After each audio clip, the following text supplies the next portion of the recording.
There have been several years where two actors from the same film were nominated in the same category. Sometimes one of them won, but other times neither of them did. For this video, I want to review the years when two actors competed against one another in the lead categories, but neither won. And I want to know your thoughts on whether you believe that the idea of nominees canceling each other out is a thing, or perhaps just a way to justify another candidate winning, deserved or not. I'm Michael, aka Oscar Man, and I'll begin with two actors who were big stars. One of them, literally. You know something, Beck? I don't know, but what just might not be a pretty good idea to gamble along with old Madama. How do you mean? Just gamble along. Just keep what she give me. In the 1956 film Giant, James Dean received his second consecutive posthumous nomination for his performance as Jet, a ranch hand in love with Leslie, played by Elizabeth Taylor.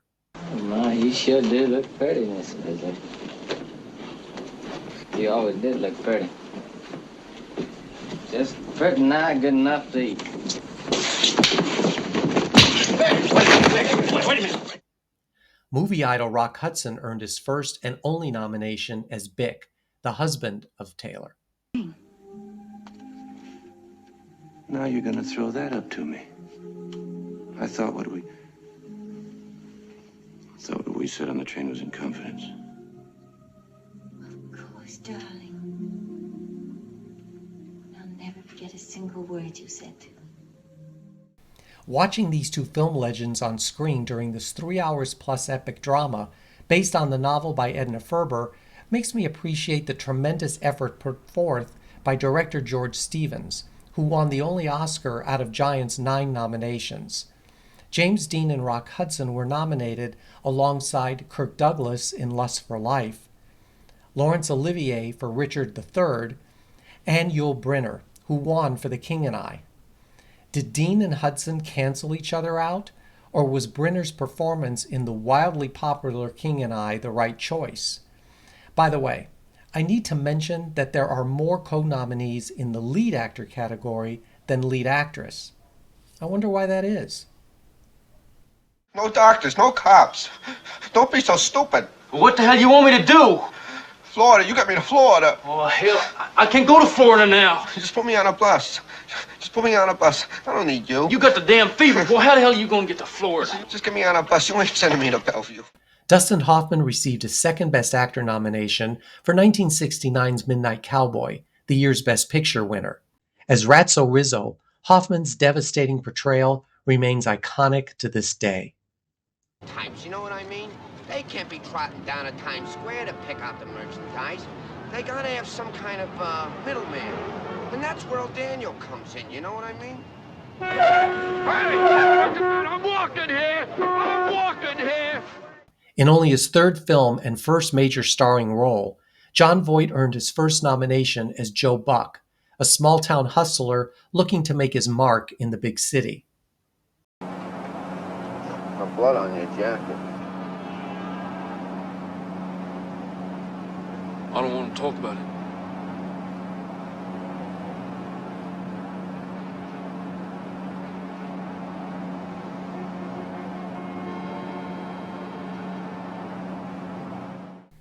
Ratso Rizzo and Joe Buck were as unlikely a screen couple as Elphaba and Kalinda, but Dustin Hoffman and Jon Voight understood the assignment, including the very subtle inference that their characters had, let's say, a spiritual connection between them.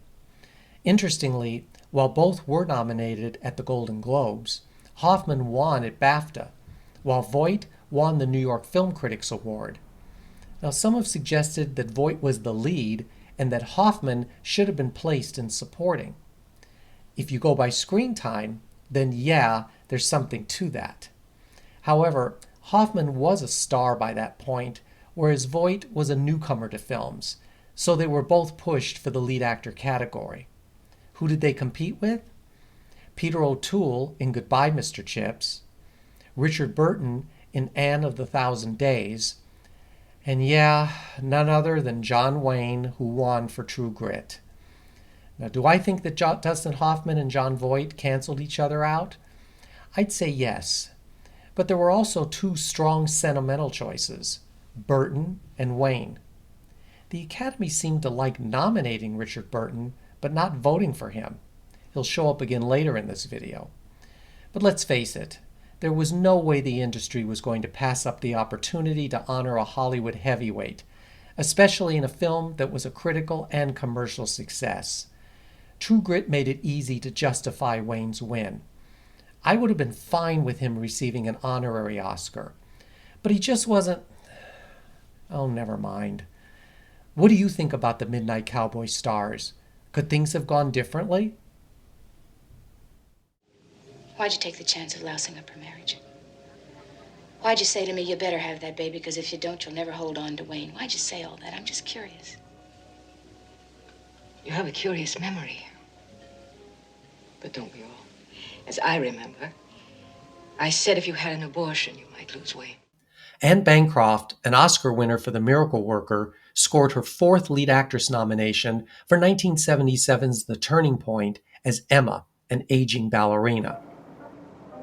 I'm in bad need of a new ballet, Arnold, and you know it. Now we're using each other, so play fair. You're very talented. Talented enough to change it, so that you can use me at what I can do best. For her performance as Dee Dee, a dancer who gives it all up for marriage and family, Shirley MacLaine also earned nomination number 4 as Best Actress. There's one thing, dearest friend, that you are, that Amelia, poor darling, is not. And what, pray tell, is that? A killer. You'd walk over anybody and still get a good night's sleep. As you know, The Turning Point has the dubious honor of being only one of 2 films to lose in all of its 11 nominations. The other is 1985's The Color Purple. Though popular with critics and audiences, The Turning Point seems to be loved by as many as those who hate it. Anne Bancroft and Shirley MacLaine were seasoned pros by this point, and I thought both were excellent. However, only Bancroft received nominations at the Golden Globes, and she actually won at that year's National Board of Review Awards. Did she have an edge over MacLaine? The strong lineup of 1977 also included Jane Fonda in Julia and Marsha Mason in The Goodbye Girl. But was anyone seriously going to prevail over Diane Keaton, the winner for Annie Hall? I honestly don't think either Bancroft or MacLaine came in second. Given how the Academy felt about the film overall, my guess is they brought up the rear in vote totals. Do you agree? What do you think you're doing? What's your name? Pruitt. Transfer from Port Shafter. I heard about you. I heard about you too, Sergeant. Burt Lancaster received top billing and his first nomination for 1953's Best Picture winner From Here to Eternity. Not even one? Out of all the men you've been kissed by? Now that it takes some figuring. How many men do you think there've been? I wouldn't know. Can't you give me a rough estimate? Not without an adding machine. Do you have your adding machine with you? I forgot to bring it. As Private Robert E. Lee Pruitt, Montgomery Clift, also a major star, was on nomination number 3, in what I think was the showier of the 2 leading man roles. He and I were sparring around in the gym, kind of friendly-like, and he must have been set pretty flat on his feet because I caught him with a no more than ordinary right cross, and he didn't get up. From Here to Eternity dominated the Oscars, winning 8 out of its 13 nominations. Now, if you want to talk screen time, Montgomery Clift was definitely the lead. But do you seriously think that Burt Lancaster was going to be relegated to the supporting actor category? Frank Sinatra had that one sewn up. So who else was in the running for lead actor? Marlon Brando in Julius Caesar, Richard Burton, once again, this time for The Robe, and the winner, William Holden, for Stalag 17. While I think Lancaster and Clift were in the right category, I also think they could have easily split the vote, giving the edge to Holden, who also was a major star. In fact, William Holden stated that Lancaster or Clift should have won, and that his Oscar for Stalag 17 was a consolation prize for not winning for Sunset Boulevard. Did the From Here to Eternity co-stars lose because of their respective competition? What do you think the final vote tally looked like? Of course, it's 18 years ago. I don't think you'd hide your safe behind it. I've seen that in too many movies. In one of the very rare instances where a film's entire credited cast was nominated, Oscar winner Sir Laurence Olivier was on his 8th try for his performance as Andrew Wyke, a crime fiction author in the 1972 mystery thriller Sleuth. You surely don't call that convincing. My, no.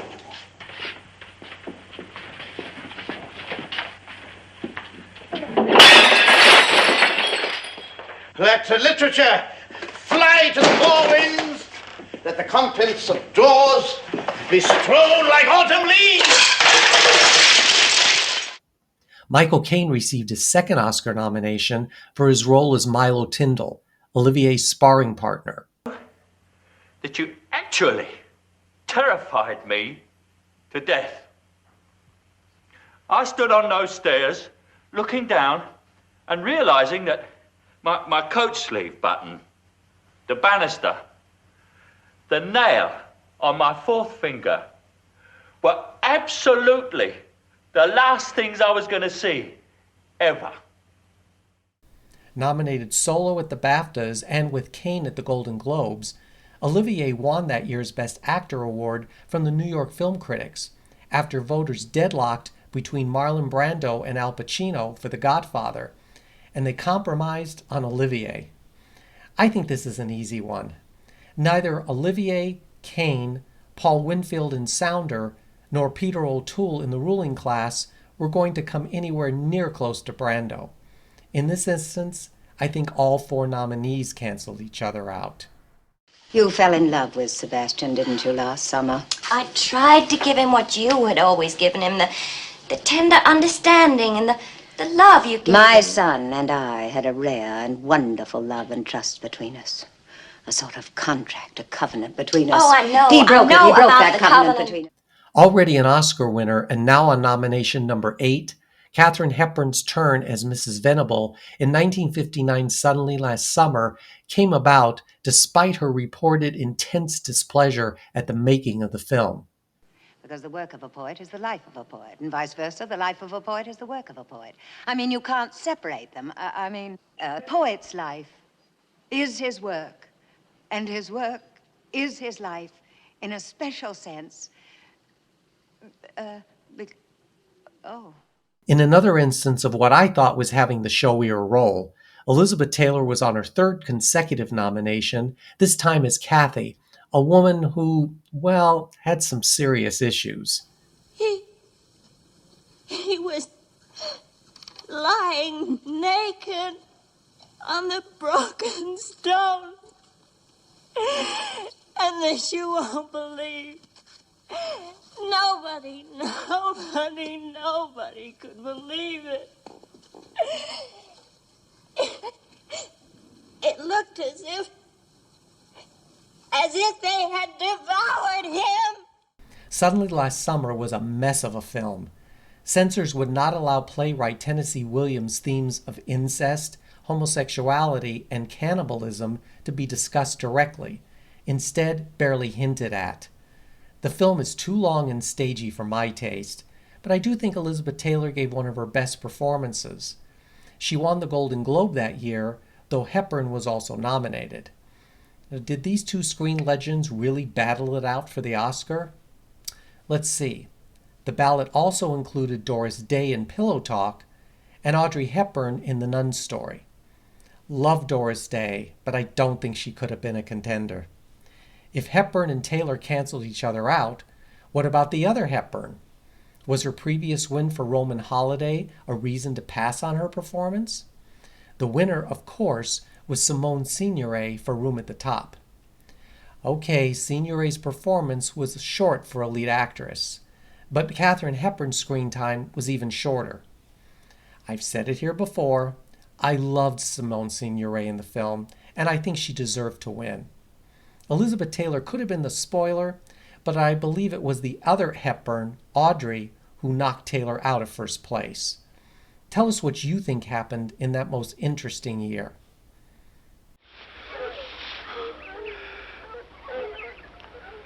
Them the dogs. Just rest easy, Joe. Colin.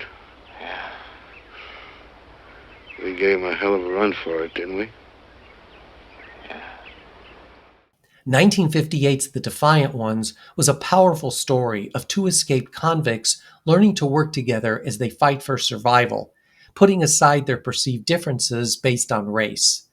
In his first and only Oscar-nominated role, top-billed Tony Curtis gave one of his best performances as Johnny. I did it for you! You don't even know me! For us, for the two of us! You don't even know my name. Well, I don't care what they call you! They call me Johnny. That's what they call me. They call me Johnny. John. Oh, Johnny. You don't even know me. Sidney Poitier also received his first nomination as Noah, the convict who has more to lose while being pursued by a large posse of men and bloodhounds. And then what? I'm a strange colored man in a white South town. How long you think before they pick me up? Get off my back. I ain't married to you. Now, what do I care? Come on. You married to me, all right, Joker. And here's the ring. But I ain't going south on no honeymoon now. We going north. A film considered daring at the time, producer-director Stanley Kramer insisted on Sidney Poitier for the role of Noah. Originally, he was to co-star with Marlon Brando, but due to delays, Brando had to drop out and Tony Curtis was cast instead. Poitier and Curtis received excellent reviews, and each was nominated for a Golden Globe. The 1958 Best Actor lineup also consisted of Paul Newman in Cat on a Hot Tin Roof and Spencer Tracy for The Old Man in the Sea. David Niven ended up the victor for Separate Tables, to date the shortest performance to win as lead actor. Screen time aside, I absolutely believe that Curtis and Poitier canceled each other out, which should have opened the door for Paul Newman to win. Was David Niven the rightful winner that year? It is not easy, not one little bit, neither the struggle nor the bloody survival. The whole world's struggling for survival, so why shouldn't you?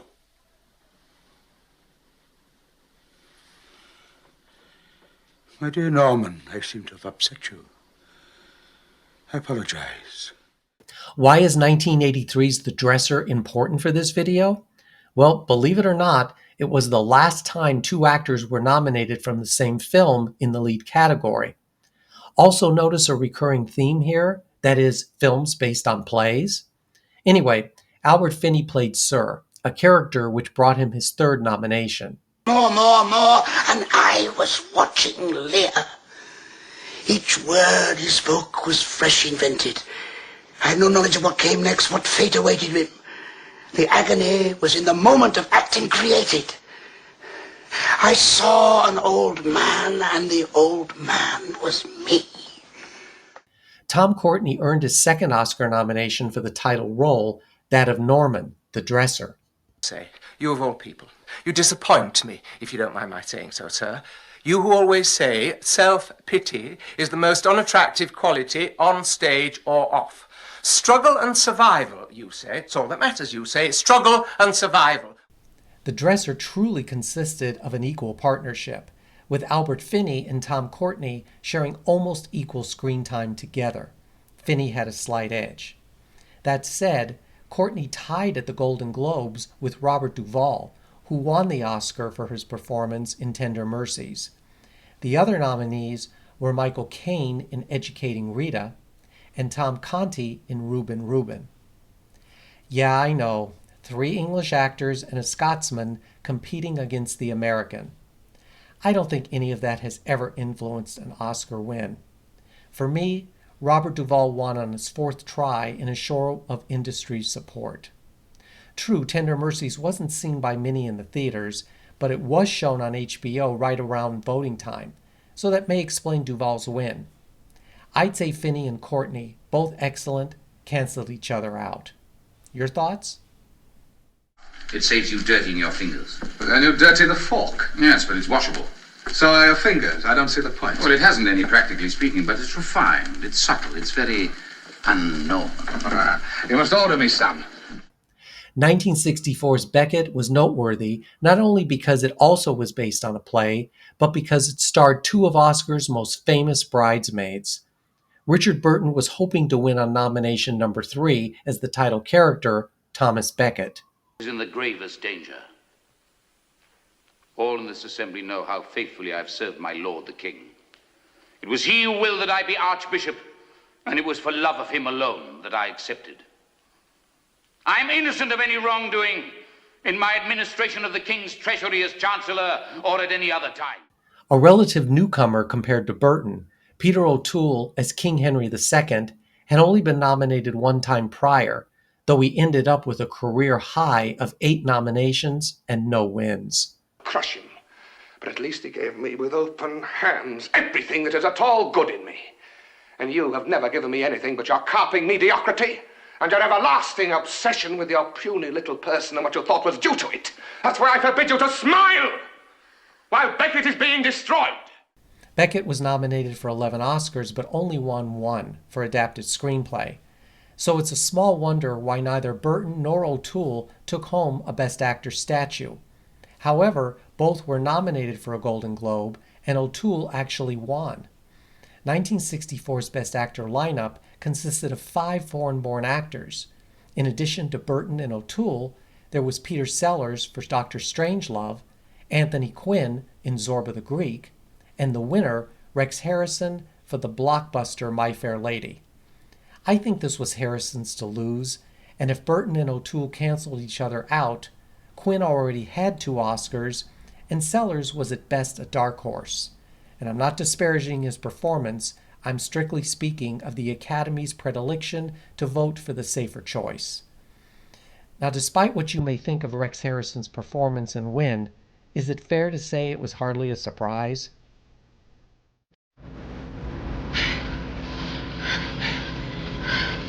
You sure? Yeah. Damn it.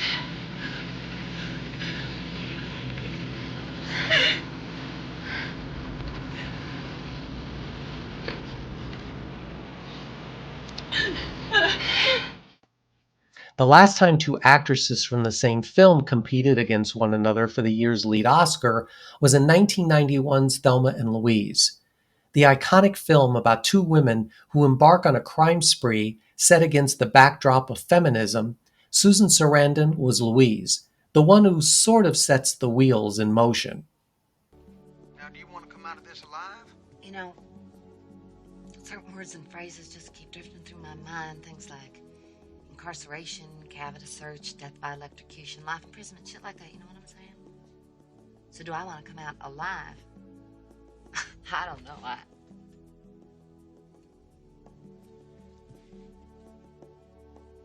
don't know. I think we're going to have to think about that. As Thelma, Oscar winner Gina Davis was back with another nomination and a role in The Hay with the then unknown Brad Pitt. We'd have to ask my friend. But she'd probably say no. She's a little bit uptight. Maybe it's not such a good idea. But I tell you what, I thank you for your time. But, you know, I mean, I can ask, you know, it wouldn't hurt. Well, no, it wouldn't hurt. Susan Sarandon and Gina Davis's performances were pretty much addressed together, including the New York Film Critics and National Board of Review Awards, the latter of which they both won. The Best Actress lineup of 1991 wasn't the strongest in Oscar history, pitting Sarandon and Davis not only against each other, but also Laura Dern in Rambling Rose and Bette Midler in For the Boys. Though it was a surprise at the time, in hindsight, nothing was to stop the Silence of the Lambs juggernaut, with Jodie Foster's second Oscar win resulting in the film becoming only the 3rd to triumph in the top 5 categories. I doubt Dern nor Midler had a chance, and Sarandon and Davis mostly canceled each other out, making Foster's win an easy one.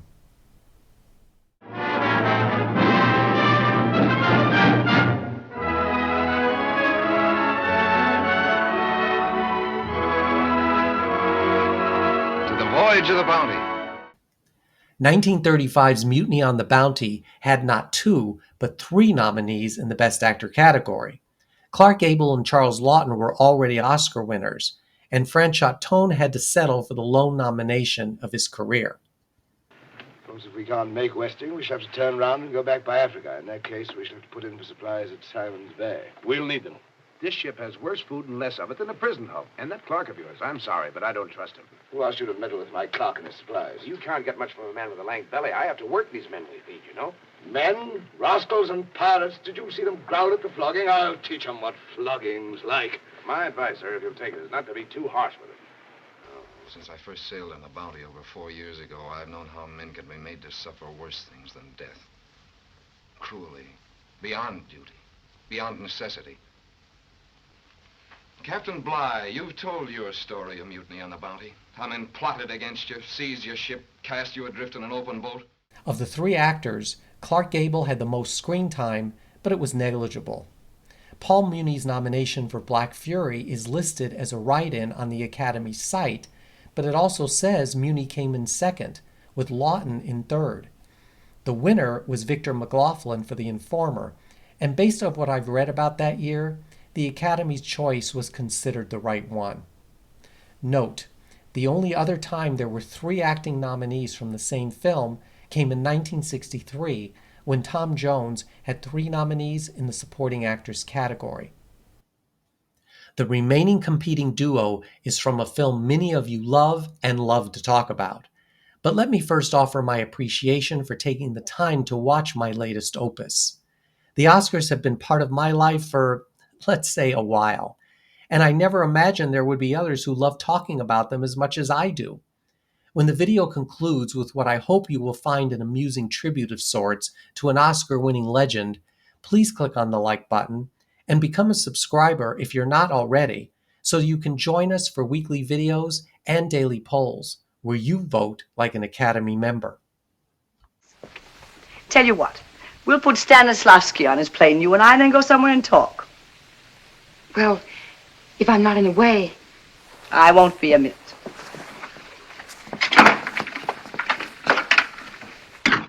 All About Eve became the first film to receive 14 nominations.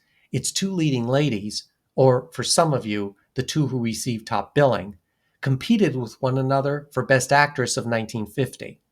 One of them was 2-time Oscar winner Bette Davis as the unforgettable Margot Channing. Funny business, a woman's career. The things you drop on your way up the ladder so you can move faster. You forget you'll need them again when you get back to being a woman. It's one career all females have in common, whether we like it or not. Being a woman. Oscar winner Anne Baxter received her 2nd nomination, her first in the lead category, as the title character. I think Baxter had the more difficult role, as she had to run the gamut from naive innocent to cold, calculating manipulator. What would happen to it, do you think, if she knew the cheap trick you'd played on her for my benefit? You and Lloyd. How long, even in the theater, before people forgot what happened and trusted you again? Much has been written and discussed here and elsewhere about the 1950 Best Actress race. For the sake of the video's topic, I will entertain the notion that Davis and Baxter canceled each other out, leaving Judy Holliday to win for Born Yesterday. Davis allegedly believed this scenario too, going so far as to bemoan the fact that her co-star Baxter should have been relegated to supporting, where she would have won. And I don't disagree about that possibility. Now, for those of you who feel the same as Davis, Anne Baxter had 7 minutes less screen time. And again, the film was not titled All About Margot. Thus, I believe Anne Baxter deserved her lead actress nomination. Now, as to my theory, Eleanor Parker, excellent in Caged, likely brought in few votes, unfortunately. But the 5th candidate, Gloria Swanson in Sunset Boulevard, is the one who I believe canceled out Bette Davis. As great as I thought Baxter was, I imagine she came in 4th. For my money, Davis and Swanson were likely neck and neck, and how did the Academy choose? Judy Holliday was no slouch, mind you, but I liked her performance more than Born Yesterday itself. This was perhaps the strongest Best Actress lineup in Oscar history. So, are you Team Davis, that Baxter ruined her chances at a third Oscar? Team Michael, Davis and Swanson were the top two and the Academy couldn't choose? Team Holiday, she won, not by default, because she deserved it. Something else? Let's hear it. Why do you think it has been such a long time since there were two leading actors from the same film competing with one another? Please share your insights. And until we meet again, here's impersonator Charles Pierce doing Betty Davis better than Davis did herself. I should like to do a scene for you from all of my films.